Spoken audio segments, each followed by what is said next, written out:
അബദ്ധത്തിൽ അതിർത്തി കടന്നതിന് പാക് സേന കസ്റ്റഡിയിലെടുത്ത BSF ജവാനെ വിട്ടയച്ചു. അട്ടാരി അതിർത്തി വഴിയാണ് പശ്ചിമ ബംഗാൾ സ്വദേശി പൂർണം കുമാർ ഷായെ കൈമാറിയത്. ഇന്ത്യൻ കസ്റ്റഡിയിലായിരുന്ന പാക് സൈനികനെയും കൈമാറിയിട്ടുണ്ട്.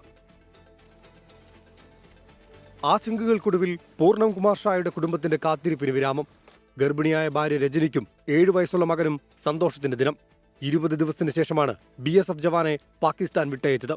പഞ്ചാബിലെ ഫിറോസ്പൂരിൽ അന്താരാഷ്ട്ര അതിർത്തി അബദ്ധത്തിൽ മറികടന്ന പൂർണം കുമാർ ഷായെ പാക് റേഞ്ചേഴ്സ് കസ്റ്റഡിയിലെടുക്കുകയായിരുന്നു. ഏപ്രിൽ 23-നായിരുന്നു സംഭവം. അതിർത്തിയിൽ കർഷകരെ നിരീക്ഷിച്ചുകൊണ്ടിരിക്കുകയായിരുന്നു ജവാൻ പിടിയിലായത്. സമീപത്തെ മരച്ചുവട്ടിൽ വിശ്രമിക്കുമ്പോഴായിരുന്നു അതിർത്തി കടന്നെന്നാരോപിച്ച് പാക് റേഞ്ചേഴ്സ് കസ്റ്റഡിയിലെടുത്തത്. ഇരു രാജ്യങ്ങളുടെയും ഫ്ളാഗ് മീറ്റിംഗിൽ മോചനം ചർച്ചയായിരുന്നെങ്കിലും അതിർത്തി അശാന്തമായതോടെ ചർച്ചകൾ നിലച്ചു. ഇരു രാജ്യങ്ങൾ തമ്മിൽ വെടിനിർത്തൽ ധാരണ നിലവിൽ വന്നതിന് പിന്നാലെയാണ് ജവാന്റെ മോചനം സാധ്യമായത്. ഇന്ത്യൻ കസ്റ്റഡിയിലായിരുന്ന പാക് റേഞ്ചറെയും വിട്ടയച്ചു. 24 ഡൽഹി.